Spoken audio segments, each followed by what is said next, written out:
तुम्हें पता है, तुम्हारा मेरे साथ घर से बाहर जाना मुझे बिल्कुल पसंद नहीं। हर वक्त मेरी जिंदगी पर एक बोझ की तरह मुसल्लत रहते हो। दूसरी तरफ से सख्त लहजे में जवाब आता है, सिर्फ मैं ही तुम्हारी परेशानी हूं। कभी अपने रवैये पर भी नजर डाली है? शायद तुम खुद भी दूसरों की मुसीबत की वजह बन चुके हो। इन दोनों की बहस अभी खत्म भी नहीं होती कि कहानी एक नया मोड़ ले लेती है। बहजाद अपनी चल चल चुका होता है। वो दुरानी के पास जाकर उसे यकीन दिला देता है कि जावर परस को लेकर फरार हो गया है। दुरानी का चेहरा गुस्से से लाल हो जाता है। उसे लगता है कि उसके भरोसे का खून कर दिया गया है। भाईजान ने ऐसा कैसे कर दिया?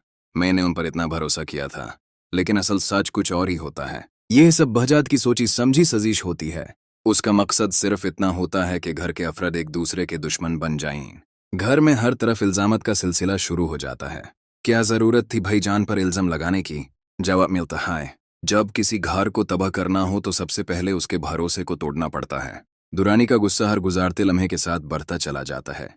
वो फैसला कर लेता है कि जिसने भी उसकी बेटी की जिंदगी बर्बाद की है, उसे माफ नहीं करेगा। इसी दरमियान एक और सच सामने आता है। परस सिर्फ अपनी बीवी को महफूज रखना चाहता था। उसने जो भी किया, मजबूरी में किया। लेकिन हालात ऐसे बन चुके होते हैं कि कोई उसकी बात सुनने को तैयार नहीं। जवर भी समझ जाता है कि उन सबको किसी ने अपनी चाल में फंसा दिया है।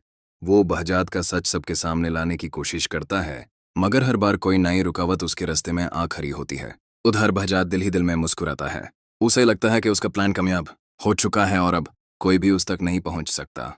लेकिन हर झूठ की एक मुद्दत होती है। सच चाहे कितनी देर से आए, एक दिन जरूर सामने आता है। परस जज्बाती अंदाज में कहता है, मैंने किसी का भरोसा नहीं तोड़ा।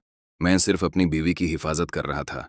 लेकिन अगर किसी ने मेरे घर वालों को नुकसान पहुंचाया तो मैं यूज कभी नहीं छोड़ूंगा। दुरानी भी अपने दिल की बात बयान करता है। मेरी बेटी के आंसुओं का हिसाब हर उस शख्स से लिया जाएगा जिनने उसकी जिंदगी से खेला है।